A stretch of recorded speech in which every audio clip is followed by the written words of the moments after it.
Class में equation is that value of x for which equation is true for all for value of x दूसरा equation में हमारा जवाब होता है 3 है, ठीक है ना। हमने कहा कि an equation which involves the coefficient 0 है, तो अगर हमारा leading coefficient is equal to 0 तो ये आपका मान जाएगा ax है। सेकंड मेथड में कि जो है वो है कंप्लीटिंग, जो कि एक्चुअली ड्राइव किया गया है कंप्लीटिंग स्टेटमेंट। जैसे हमने पढ़ा था कि अननोन वेरिएबल मुझे व्यू कर रहे हैं और अपने बॉक्स बना रहे हैं।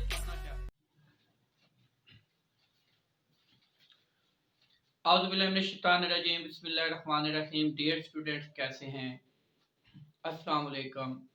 स्टार्ट करते हैं। आज हम 10th क्लास चैप्टर 1 स्टार्ट करने जा रहे हैं और 10th क्लास की लेक्चर सीरीज आज से कंटिन्यूसली आपको डेली बेसिस पे 2-3 लेक्चर मिलते रहेंगे और इंशाल्लाह ये हम टारगेट है हमारा कि 3 मंथ में हम अपना कोर्स कंप्लीट करेंगे।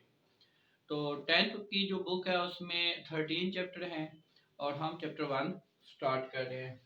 तो जी क्लास हमारी जो है वो 10th है, 10th मैथ, और चैप्टर जो है वो हमारा फर्स्ट है।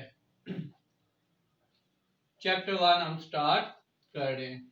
चैप्टर 1 स्टार्ट करने से पहले मैं आपको 9th क्लास की 1-2 डेफिनेशंस में वापस लेके जाऊंगा। वो डेफिनेशंस करने के बाद हम इस काबिल हो जाएंगे कि हम चैप्टर 10 की जो सबसे पहली डेफिनेशन है क्वाड्रेटिक इक्वेशन वाली, हम उसको अंडरस्टैंड कर सके। तो यहाँ पे मैं एक 9th क्लास की डेफिनेशन लिखूंगा पॉलिनोमियल, और चैप्टर ये क्लास 10th में पॉलिनोमियल का फिर बार बार जिक्र आएगा हमारे सामने। तो हम इस पॉलिनोमियल को, वर्ड जो पॉलिनोमियल है, इसको समझ के चलते हैं कि पॉलिनोमियल क्या होती है। अगर आप 9th math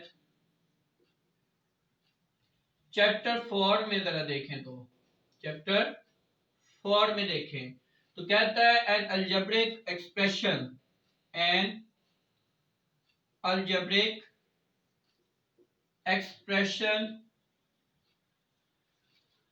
of the type, इस तरह का, such that p of x is equal to, ये algebraic expression हमने लिखा है an xn an minus 1 xn minus 1, ये वेरिएबल की पावर n है, अब वेरिएबल की पावर n माइनस 1 होगी। ये कोई कोफिशिएंट है और ये नेक्स्ट सेकंड कोई कोफिशिएंट है, plus an minus 2 xn minus 2 plus so on plus a3 x3 a2 x2 a1 x1 plus a0 x0, ठीक है। x की पावर 0, x की पावर 0 का मतलब है यहाँ पे वो 1 हो जाएगा, तो हम जस्ट इसे फिर लिखेंगे a0, ठीक है। अब यहाँ पे कुछ कंडीशंस है, वो कंडीशन हमें लाजमी समझनी है। वो कंडीशंस क्या है? सबसे पहली कंडीशन कहता है कि n belonging to z positive, positive integers में से बिलोंग कर रहा है। ये जितनी पावर्स है ना, ये पॉजिटिव है और इंटीजर्स हैं। इट्स मीन कि किसी भी अलजेब्रिक एक्सप्रेशन में, हम कोई भी एग्जांपल एक लेते हैं, एक अलजेब्रिक एक्सप्रेशन में लेता हूं, मैं कहता हूं x³ plus x minus 2 plus 3, तो यहाँ पावर जो है वो क्या होगी? नेगेटिव होगी, -2, तो ये मेरी पॉलिनोमियल नहीं होगा, ये अलजेब्रिक एक्सप्रेशन पॉलिनोमियल नहीं होगा। तो पहली बात हमें पता चली कि पॉजिटिव इंटीजर्स होने चाहिए। सेकंड, यहाँ पे एक और एग्जांपल लेते हैं, मैं कहता हूँ x³ plus x power 1/2 plus 3, ये अलजेब्रिक एक्सप्रेशन भी पॉलिनोमियल नहीं है क्योंकि यहाँ पावर इंटीजर नहीं है।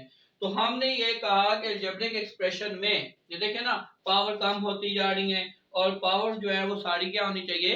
एग्जांपल लेते हैं एक और, x³ 3x², यहाँ 4 लिख लेते हैं, 2x प्लस 5, 4 3 2 और 5 कोफिशिएंट हैं, 3 2 पावर 1 और पावर x की 0, ये सारी क्या है? आपकी n है, और n जितने हैं वो पॉजिटिव इंटीजर है।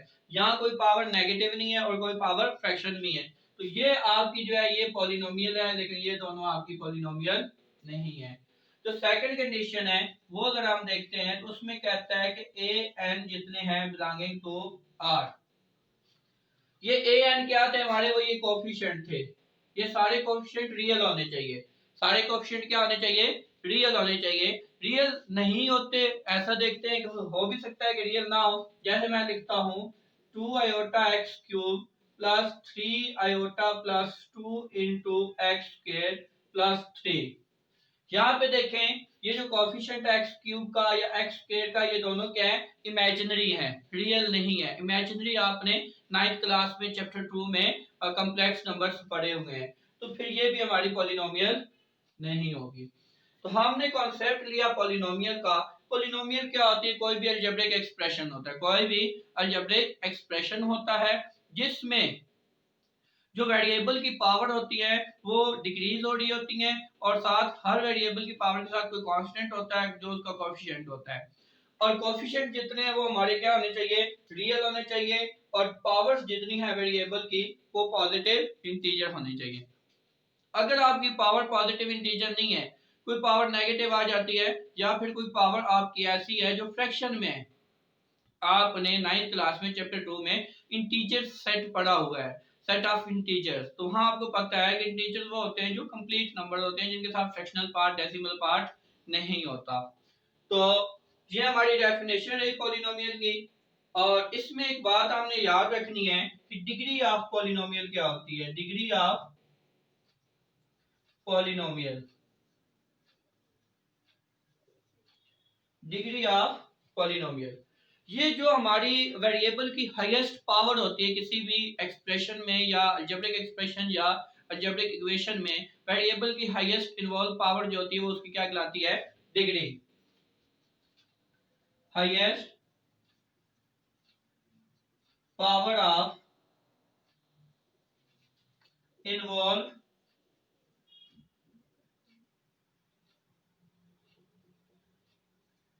वेरिएबल, इन्वॉल्व वेरिएबल की जो हाईएस्ट पावर है वो आपके पास क्या कहलाती है, डिग्री। वो आपके पास क्या कहलाती है, उस क्या कहते हैं इक्वेशन की डिग्री।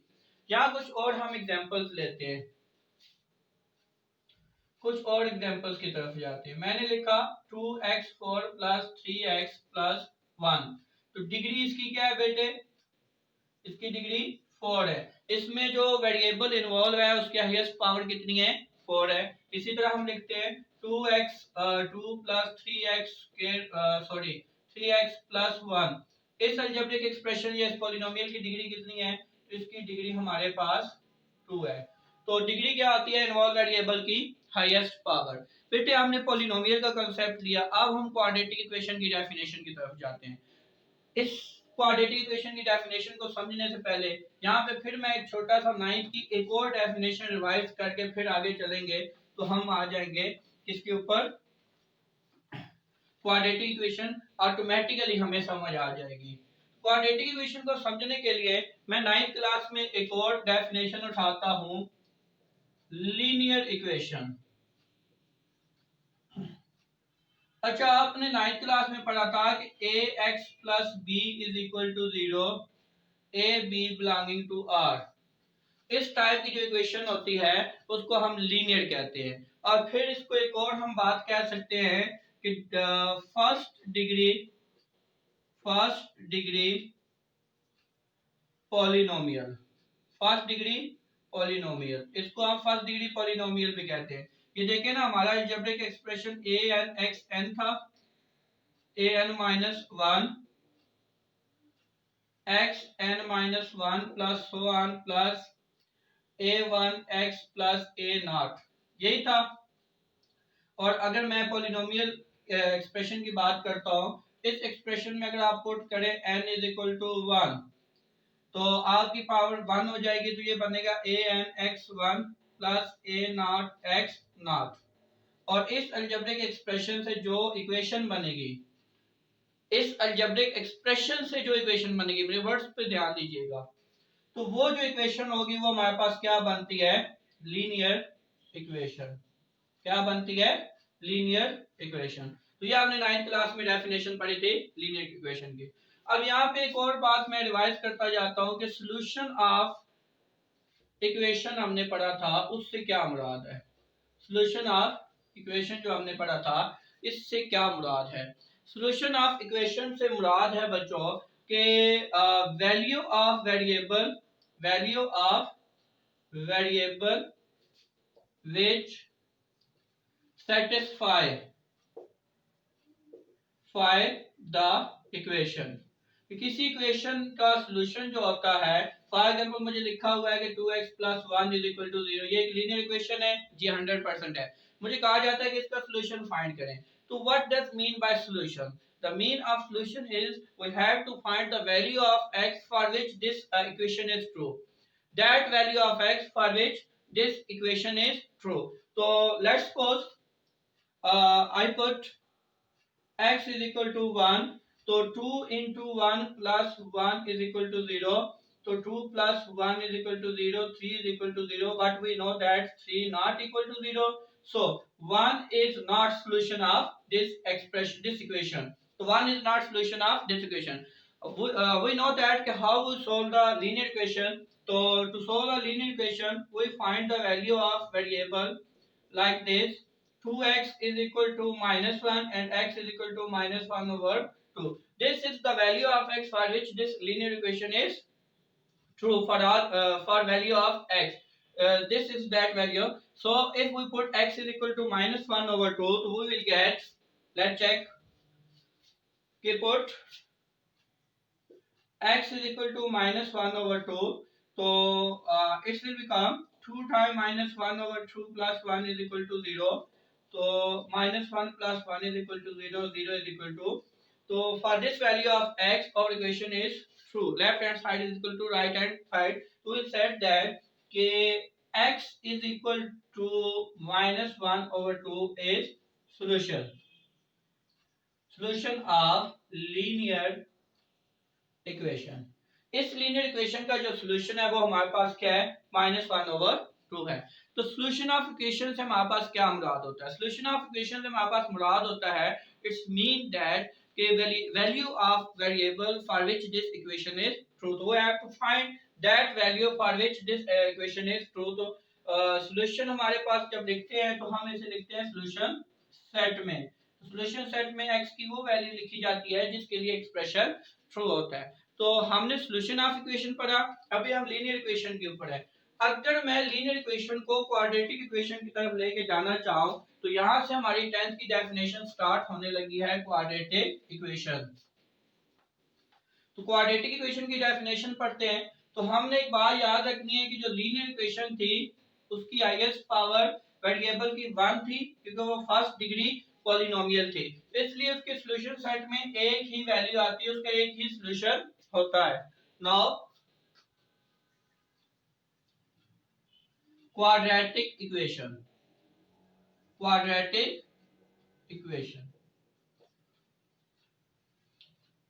फर्स्ट हम बुक के अकॉर्डिंग डेफिनेशन लिखते हैं, उसको समझते हैं, फिर हम इसका बेसिक कांसेप्ट देखते हैं कि पॉलिनोमियल एक्सप्रेशन जो है, अलजेब्रिक एक्सप्रेशन, जो सेकंड डिग्री पॉलिनोमियल जो हम वर्ड यूज करते हैं वो कैसे क्वाड्रेटिक इक्वेशन बनता है। An equation which involve square of variable, variable का स्क्वायर उसमें इन्वॉल्व हो, and variable mean unknown quantity, ऐसी क्वांटिटी जो हमें वहां फाइंड करनी होती है, जो हमें मालूम नहीं होती। Square of variable but no higher power, ये बड़ी इंपॉर्टेंट बात है, but no higher power is called quadratic equation. ऐसी इक्वेशन जिसमें मौजूद वेरिएबल की हाईएस्ट पावर 2 हो। देखिए ना, हमारे पास जो भी इक्वेशन होती है उसमें कोई वेरिएबल इन्वॉल्व होता है और उस वेरिएबल की कुछ पावर्स होती हैं, तो जो हाईएस्ट पावर है वो मैक्सिमम आपकी कितनी पावर होनी चाहिए? 2। अगर आपकी हाईएस्ट पावर 2 है तो इट्स मीन कि आपकी जो इक्वेशन है वो क्या है? क्वाड्रेटिक इक्वेशन है। और स्टैंडर्ड फॉर्म अगर हम लिखते हैं, standard form of quadratic equation, तो हमारे पास बनती है ax² plus bx plus c is equal to 0। यहाँ कुछ कंडीशन है a b c belonging to r and a not equal to 0। ये दो कंडीशन है, इसके ऊपर ये लाजमी याद रखनी है और ये हम डिस्कस करते हैं कि इसका क्या मतलब है। पहले तो हम कहते हैं कि एक इक्वेशन जिसमें स्केल ऑफ वेरिएबल इन्वॉल्व हो वो हमारे पास क्वाड्रेटिक इक्वेशन कहलाती है। ये मैं कुछ अपने पास एग्जांपल लिख रहा हूं, हमने चेक करना है इनमें से कौन सी क्वाड्रेटिक इक्वेशन है और कौन सी नहीं है, और फिर हम कुछ और बातें करते हैं, कुछ और समझने की कोशिश करते हैं। और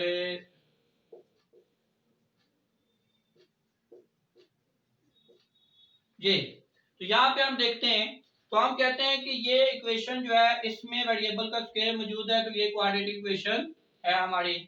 इस पे देखें, इसमें इक्वेशन में वेरिएबल की हाईएस्ट पावर कितनी है? 3 है, ठीक है ना। हमने कहा कि an equation which involve scale of variable, ठीक है, ये तो स्केल ऑफ वेरिएबल इन्वॉल्व कर दिया, इसमें ये क्वाड्रेटिक होगी? नहीं, बिल्कुल भी नहीं होगी, क्योंकि हमने आगे पूरी लाइन ही अभी तक पढ़ी। Scale of variable but no higher power, और उसमें स्केल से बड़ी कोई पावर नहीं होनी चाहिए, अगर है तो वो तो डिग्री 3 की बन गई है, इसमें ये क्वाड्रेटिक इक्वेशन नहीं है। सेकंड चलते हैं, ये इक्वेशन है जिसमें स्केल ऑफ वेरिएबल इन्वॉल्व है और ये 3/2 जो होता है 1.5 होता है, तो 2 से छोटी पावर है 3/2, तो क्या ये क्वाड्रेटिक इक्वेशन होगी? बिल्कुल भी नहीं। उसके पीछे रीजन, ये पॉलिनोमियल नहीं है बेटा, ये पॉलिनोमियल नहीं है। पॉलिनोमियल होना नेसेसरी है, हमारी बुक में उसने सेकंड डिग्री इक्वेशन का वर्ड यूज किया है, उसने कहा है आल्सो कॉल्ड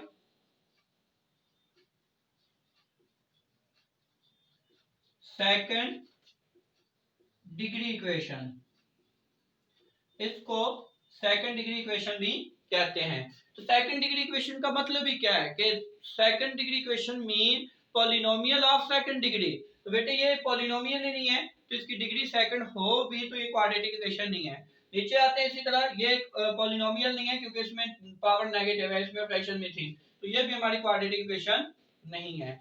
तो अब हम देखते हैं कि सेकंड डिग्री पॉलिनोमियल क्या बनती है हमारे पास, कि अगर एक पॉलिनोमियल हम लिखते हैं और उसकी डिग्री 2 फिक्स करते हैं तो वो क्या हमारे पास बनता है, तो हम लिख रहे हैं जी second degree polynomial. Second degree polynomial हमारे पास क्या बनेगी? अलजेब्रिक एक्सप्रेशन मैं लिखता हूं an xn plus an minus 1 xn minus 1 plus a3 x3, sorry इसमें हमने सो ऑन लिखना होता है क्योंकि इसमें बेशुमार टर्म्स आ रही होती हैं n पे डिपेंड करते हुए, अगर n बहुत बड़ी वैल्यू बहुत ज्यादा वैल्यूज आएंगी। a3 x3 plus a2 x plus a1 x plus a not x not is equal to 0। Okay जी, मैंने एक पॉलिनोमियल इक्वेशन लिख ली है। पॉलिनोमियल इक्वेशन वो होती है जिसमें जो अलजेब्रिक एक्सप्रेशन इन्वॉल्व होता है वो अलजेब्रिक एक्सप्रेशन पॉलिनोमियल एक्सप्रेशन हो। ओके, तो मैं कहता हूं कि put n is equal to 2, मैं इसकी डिग्री जो है इट्स मीन कि डिग्री इसकी फिक्स करने लगे हैं, डिग्री इसकी क्या करने लगे हैं 2, तो n की वैल्यू जब 2 हम लिखेंगे तो ये हमारे पास बनेगा a2 xk a1 x1 a not x not is equal to 0।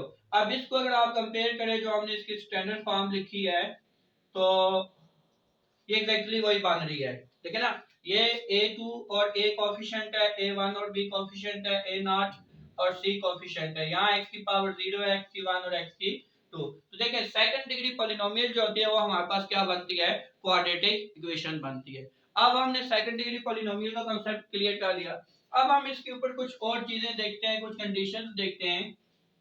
Conditions क्या हैं? हमने कहा कि जो हमारे पास स्टैंडर्ड फॉर्म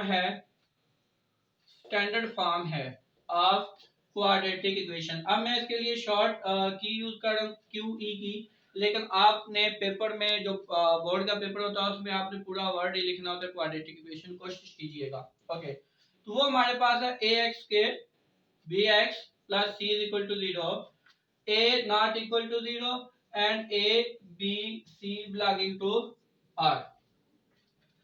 यहाँ पे एक छोटी सी बात मैंने इग्नोर हो गया, मैं दोबारा रिवाइज करता हूँ कि जो आपकी पोलिनोमियल होती है a N x n plus a N minus one x N minus one plus so on plus a naught, इसमें जो एन होता है वो क्या होता है, डिग्री ऑफ पॉलिनोमियल होती है। हाईएस्ट पावर एन जो होती है वो डिग्री ऑफ पॉलिनोमियल होती है। और जो ए एन होता है एक्स एन मतलब बड़ी पावर वाली जो टर्म होती है उसका जो कोफिशिएंट होता है उसे क्या कहते हैं, लीडिंग कोफिशिएंट। क्या कहते हैं, लीडिंग कोफिशिएंट। तो ये बात मिस हो गई थी, मैं दोबारा यहाँ पे मेंशन कर देता हूँ। तो लीडिंग कोफिशिएंट, तो ये हमारा ए जो है एक्स स्क्वायर का कोफिशिएंट है, तो एक्स स्क्वायर हमारी यहाँ हाईएस्ट पावर है, तो ए हमारा क्या है, लीडिंग कोफिशिएंट। तो लीडिंग कोफिशिएंट कभी भी जीरो नहीं होना चाहिए। लेट्स सपोज कि हम कहते हैं लीडिंग कोएफिशिएंट हमारा जीरो हो गया है। लेट्स सपोज कि हम कहते हैं कि हमारा लीडिंग कोएफिशिएंट जीरो है। तो अगर हमारा लीडिंग कोएफिशिएंट जीरो होता है तो हम क्या करेंगे, put a is equal to 0, तो ये क्या बन जाएगा 0 into x square plus bx plus c is equal to 0, और ये आपकी इक्वेशन रिड्यूस हो जाएगी 0 plus bx plus c is equal to 0, 0 से मल्टीप्लाई करके 0 हो जाएगा, bx plus c is equal to 0 which is linear equation. तो हमें बात समझ आई बच्चों कि लीडिंग कोएफिशिएंट जीरो होने से किसी भी जो हमारी इक्वेशन होती है उसकी एक डिग्री लेस हो जाती है, उसकी डिग्री एक कम हो जाती है। नेक्स्ट हम चलते हैं कि put if b is equal to 0, क्या अगर ये जो कोएफिशिएंट है x का b, ये अगर हमारे पास जीरो हो जाए तो हमारे पास क्या बनेगा, ax square plus b x plus c is equal to 0। इसमें जब आप b 0 पुट करेंगे a x square 0x plus c is equal to 0, तो ये आपका बन जाएगा a x square plus c is equal to 0 which is called pure quadratic equation. तो हम इसको क्या लिखते हैं, which is called pure quadratic equation. ऐसी इक्वेशन जिसमें x का कोएफिशिएंट 0 हो। फॉर एग्जांपल यहाँ पे हम कुछ एग्जांपल लिखते हैं, 3x square plus 2 is equal to 0, x square minus 1 is equal to 0, x square plus 4 is equal to 0। तो ये हमारे पास क्या है, पेयर क्वाड्रेटिक इक्वेशन। यहाँ x स्क्वायर का कांस्टेंट है, सॉरी x स्क्वायर का कोएफिशिएंट है, कांस्टेंट टर्म है, और एक टर्म मिसिंग है जो x वाली है। तो x का यहाँ पे कोएफिशिएंट 0 है, तो इसलिए पेयर क्वाड्रेटिक इक्वेशन हमारे पास चलाती है। तो ये हमारी स्टैंडर्ड फॉर्म थी क्वाड्रेटिक इक्वेशन की। अब हम क्वाड्रेटिक इक्वेशन के लिए कुछ बातें फर्दर डिस्कस कर लेते हैं। क्वाड्रेटिक इक्वेशन को सोल्व करने के लिए जो बुक में मेंशन किए गए मेथड है वो हमारे पास एग्जैक्टली टू मेथड हैं। First method is factorization. Factorization mean factors उसके बना के उसको आप सोल्व करते हैं। सेकंड मेथड मीन के जो है वो है कंप्लीटिंग स्क्वायर मेथड, आप स्क्वायर कंप्लीट करके, तो वो हम जब पढ़ेंगे तो हमें कंप्लीटिंग स्क्वायर मेथड आ जाएगा। अगर आप इसी चैप्टर की रिव्यू एक्सरसाइज में जाते हैं तो एमसीक्यूज में आता है कि how many method are there to solve a quadratic equation, तो वहां उसने 3 मेथड्स लिखे हुए हैं। थर्ड मेथड उसने कौन सा कंसीडर किया है, वो है हमारे पास क्वाड्रेटिक फार्मूला, जो कि एक्चुअली ड्राइव किया गया है कंप्लीटिंग स्क्वायर से। तो हम ओवरऑल फिर 3 मेथड ही कंसीडर करेंगे क्वाड्रेटिक इक्वेशन को सॉल्व करने के। फर्स्ट मेथड हमारे पास कौन सा होगा, तो फर्स्ट मेथड हमारा होगा, देखते हैं जी, सॉल्यूशन ऑफ क्वाड्रेटिक इक्वेशन। तो हमारे पास कितने मेथड है, 3 मेथड्स हैं। फर्स्ट मेथड है हमारे पास फैक्टराइजेशन। इस मेथड को यूज करते हुए हम क्वाड्रेटिक इक्वेशन को सॉल्व करते हैं। सेकंड मेथड है हमारे पास कंप्लीटिंग स्क्वायर, और थर्ड मेथड है हमारे पास quadratic formula. Quadratic formula actually 100% completing square method ही है, जब ये उसकी जनरल फॉर्म है, ड्राइव फॉर्म है। तो हम यहाँ पे एक और बात पढ़ के आगे कि सॉल्यूशन ऑफ क्वाड्रेटिक इक्वेशन का मतलब क्या है। सॉल्यूशन ऑफ क्वाड्रेटिक इक्वेशन, तो सोल्यूशन ऑफ लीनियर इक्वेशन हमने पढ़ा था कि अननोन वेरिएबल जो क्वांटिटी होती है वेरिएबल उसकी वो वैल्यू जो इसको सेटिस्फाई करती है वो इसका सोल्यूशन कहलाती है लीनियर इक्वेशन का। वहां डिग्री 1 होती है सोल्यूशन एक होता है, यहाँ डिग्री 2 है तो यहाँ दो सोल्यूशन होंगे। तो वो दो x की वैल्यूज जो इसको इक्वेशन को सेटिस्फाई करें वो इसका सोल्यूशन कराएंगे। Thank you so much for watching बच्चों। आज की जो लेक्चर जो है इसमें हमने जस्ट अपना कॉन्सेप्ट क्लियर किया, क्वाड्रेटिक इक्वेशन की डेफिनेशन और उससे रेलेवेंट कुछ रिजल्ट्स हमने पढ़े हैं, उसके सॉल्यूशन को डिस्कस किया है। नेक्स्ट लेक्चर जो है लेक्चर 2 जो है उसमें हम एक्सरसाइज 1.1 का पहला क्वेश्चन और उसके सारे पार्ट करेंगे। अपना ख्याल करें, लाइक करें, शेयर करें, सब्सक्राइब करें, कमेंट्स जरूर किया करें जिससे मुझे फीडबैक मिलता है, मुझे एनर्जी मिलती है कि आप लोग मुझे व्यू कर रहे हैं। और अपने प्रॉब्लम्स कमेंट में शेयर किया करें ताकि मैं आपकी प्रॉब्लम्स के ऊपर इंडिविजुअली कुछ वीडियोस बना सकूं। खुदा हाफिज, अपना ख्याल रखें।